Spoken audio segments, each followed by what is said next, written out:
You guys are probably sitting here thinking, gee, Steve, thanks for the happy place. But you know what? It would be tempting for us to kind of ignore this kind of uncertainty. I would eventually guess that more than one of you is living with uncertainty more. Our world's got a lot of trouble. I don't know if you watch business news, but the stocks, they haven't been going up very often. They've been going down.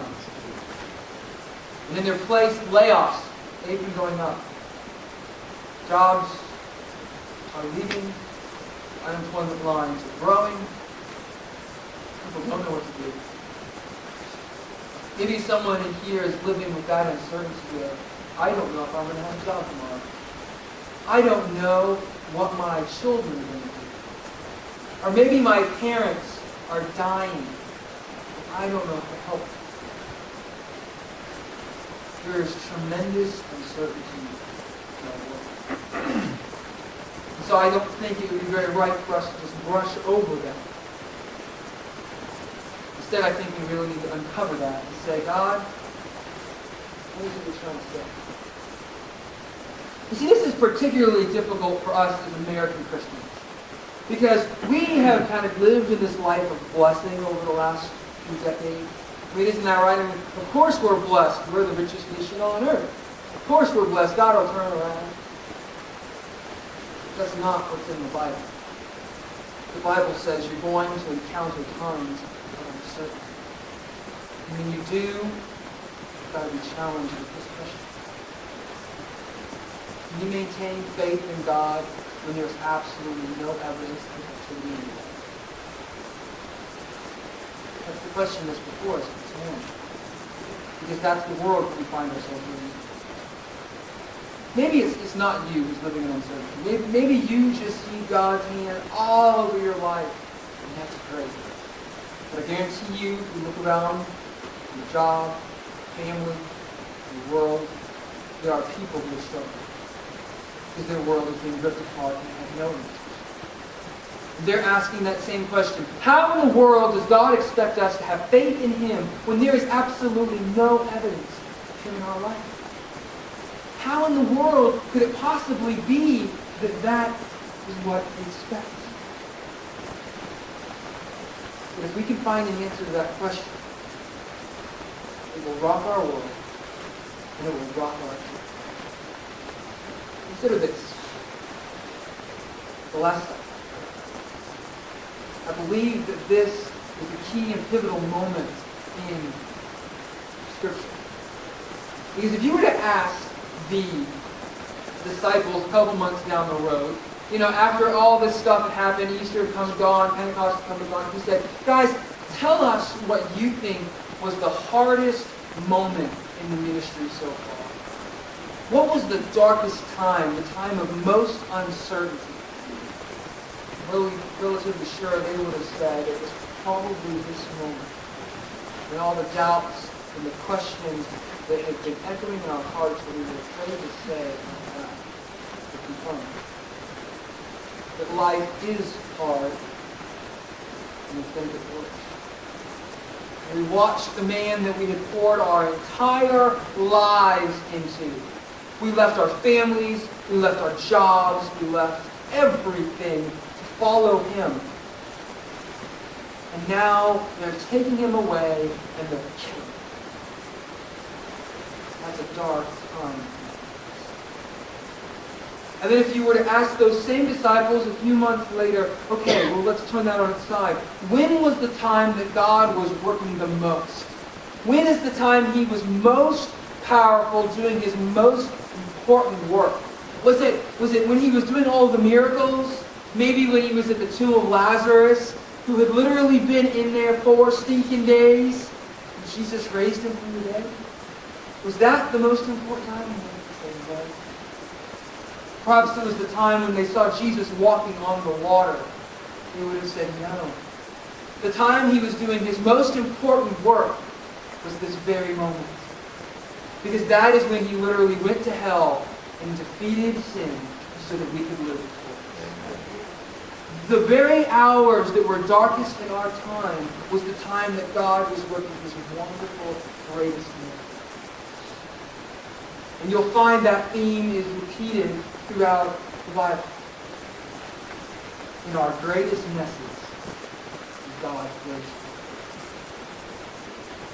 In the times that seem darkest, that have the biggest questions, God is doing the most amazing. Hard thought to think about. But I'll tell you this. When life is uncertain, God is not. Now, some of you are probably sitting here thinking, okay, Steve, that's interesting. Might even be inspirational, but still don't have a job. My family is still sick. Still don't know what to do about the mortgage payment.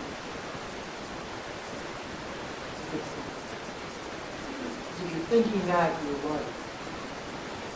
And that is why it's never been more important for us as a church to love people.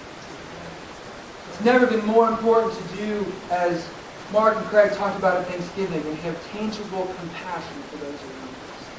It's never been more important for us to do things like our grocery card giveaway. It's never been more important. But this morning, I think that if you find yourself in that spot, if life is full of uncertainties, you're going to go deep down.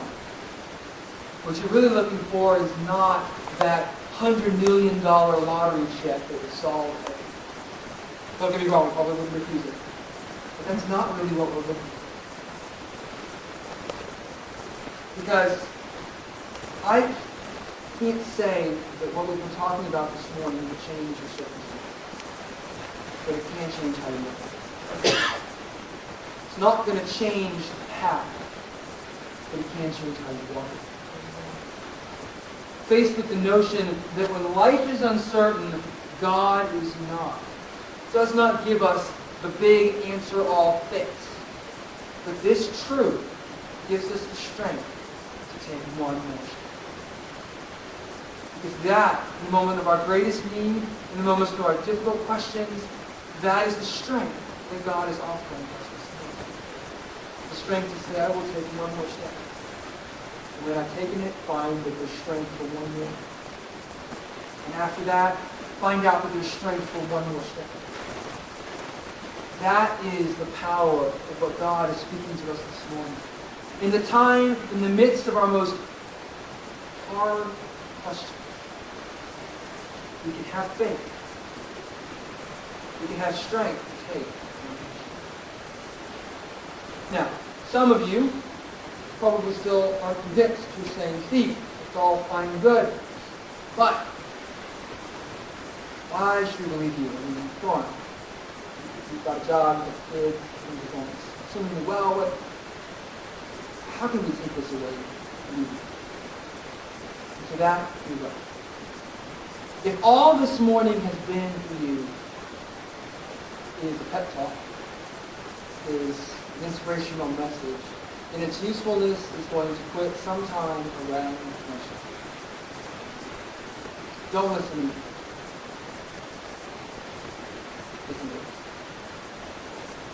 I tell you this morning that when, not if, but when you are faced with uncertainty, when you are faced with deep, hard, dark questions, let that emotional upheaval drive you to this book. I would encourage you this morning to challenge your faith. Pick up this book, open it up, and ask yourself this question. Can you maintain faith in God when there is absolutely no evidence of His activity? Please do not let me answer that question for you. Do not let Harv answer that question for you. Do not let anyone else other than God through His Word. Challenge you. If there's any part of your heart this morning that says, that sounds too good, but I just can't believe it, please challenge. Read the book. Because I know that the answer is going to be absolutely.